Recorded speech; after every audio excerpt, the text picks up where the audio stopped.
요즘 시장에서 갑자기 모든 스포트라이트를 한 몸에 받는 회사가 하나 있습니다. 바로 대한광통신인데요. 오늘 이 시간에는 대한광통신을 둘러싼 이 뜨거운 이슈들 하나씩 제대로 파헤쳐 보겠습니다. 자, 그럼 시작해 볼까요? 이 그래프 좀 보세요. 정말 드라마틱하지 않나요?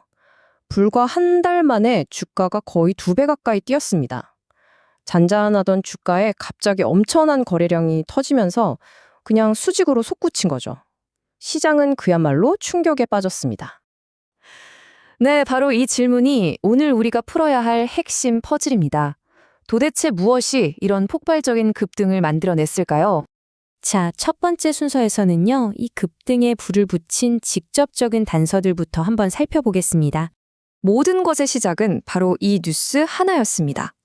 대한광통신이 육지 위성통신에 쓰일 내방사선 특수 광섬유의 상용화 검증에 들어갔다는 소식이었죠. 이게 그냥 단순한 기술 개발 소식이 아니고요. 우주항공이라는 엄청난 고부가 가치 시장에 본격적으로 뛰어든다는 신호탄이었던 겁니다. 그리고 이 슬라이드를 보면 정말 흥미로운 점이 뭐냐면요. 이 상승세를 이끈 주체가 바로 외국인 투자자들이었다는 겁니다. 이 데이터 보시면 특정 기간 동안 외국인들이 얼마나 집중적으로 주식을 사들였는지 한눈에 알 수 있죠. 개인 투자자들이 파는 물량을 외국인들이 싹 다 받아내면서 주가를 끌어올린 거예요. 전문가들은 이런 현상을 두고 스마트머니의 이동이다 이렇게 분석합니다. 그러니까 삼성전자 같은 대형주에서 빠져나온 똑똑한 돈들이 확실한 기술력을 가진 중소형 기업으로 몰려들고 있다는 거죠. 시장의 큰 손들이 대한광통신의 미래 가치를 먼저 알아본 셈입니다. 자, 그럼 이제 육지 뉴스라는 단기적인 이슈에서 한 발짝 물러나서 이 산업 전체를 움직이는 더 거대한 흐름을 한번 살펴보겠습니다.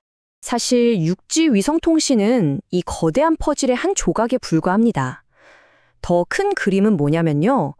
바로 인공지능, 데이터 센터, 스마트시티 같은 차세대 기술을 제대로 구현하려면 전 세계의 데이터 고속도로, 그러니까 광통신망을 완전히 새로 깔아야 한다는 겁니다. 이 차트가 그 점을 아주 명확하게 보여주는데요. 우리나라나 일본은 이미 광통신망 보급률이 80%를 훌쩍 넘었지만 미국은 고작 38%, 독일은 18% 수준에 머물러 있습니다. 이게 무슨 뜻이겠어요? 이 선진국들의 어마어마한 규모의 신규 시장이 이제 막 열리고 있다는 뜻이죠. 그렇다면 이 전 세계적인 광통신망 업그레이드 수요를 폭발시키는 핵심 동력, 그 심장에는 과연 무엇이 있을까요? 네, 바로 인공지능, AI 혁명입니다. AI 데이터 센터는요, 기존 데이터 센터보다 무려 8배나 더 많은 광통신망을 필요로 합니다. 8배요? AI가 학습하고 추론하려면 정말 상상을 초월하는 양의 데이터를 빠르고 안정적으로 주고받아야 하거든요.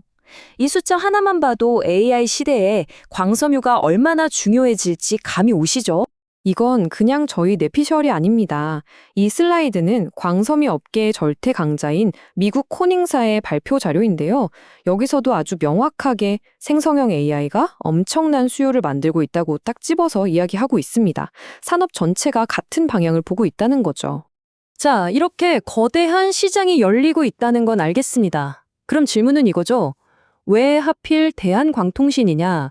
왜 이 회사가 이렇게 주목받는 걸까요? 이 회사가 가진 특별한 경쟁력 한번 들여다보겠습니다. 대한광통신의 핵심 경쟁력은 딱 이 세 가지로 요약할 수 있습니다.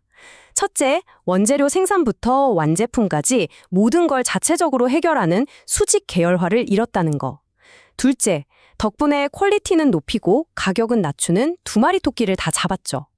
그리고 마지막으로 요즘같이 미중 갈등이 심한 시기에 안정적인 공급망을 원하는 서방 국가들한테는 아주 매력적인 비중국계 핵심 공급업체라는 점입니다. 이게 정말 중요해요. 그리고 대한광통신은 현재 만족하지 않습니다. 기존의 통신 사업을 넘어서 국방용 레이저 무기, 수술용 의료기기, 심지어 반도체 공정 소재까지 훨씬 더 높은 부가가치를 낼 수 있는 첨단 산업으로 사업 영역을 아주 빠르게 넓혀가고 있습니다. 하지만 이렇게 장밋빛 전망만 있는 건 아니죠. 모든 투자에는 빛과 그림자가 함께 있으니까요. 이제부터는 대한광통신이 마주한 잠재적인 위험들을 냉정하게 한번 짚어보겠습니다. 회사는 미국 공장을 짓는 등 공격적인 투자를 위해서 405억 원 규모의 대규모 유상증자를 결정했습니다.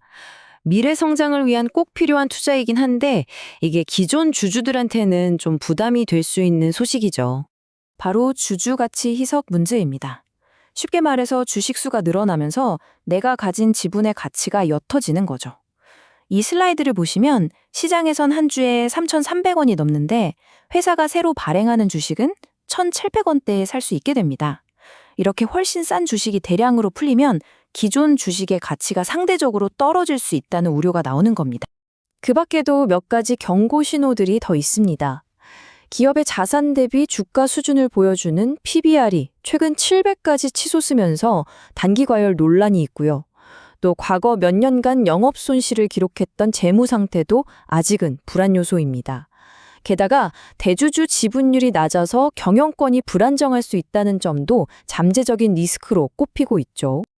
자, 지금까지의 내용을 한번 총정리해 보겠습니다. 왼쪽에 기회 요인은 육지와 AI라는 거대한 성장 동력, 그리고 대한광통신만이 가진 독보적인 기술력과 시장 지위입니다. 반면에 오른쪽의 위험 요인은 유상증자로 인한 가치 희석 문제, 과열된 투자 심리, 그리고 과거의 재무적 불안정성이죠. 이 양쪽을 모두 고려해야 전체 그림을 제대로 볼 수 있습니다. 결국 질문은 이겁니다. 지금의 주가 급등은 대한광통신이 진정한 기술 거인으로 거듭나는 성장통일까요? 아니면 잠시 불딱 꺼질 거품일까요? 판단은 여러분의 몫입니다.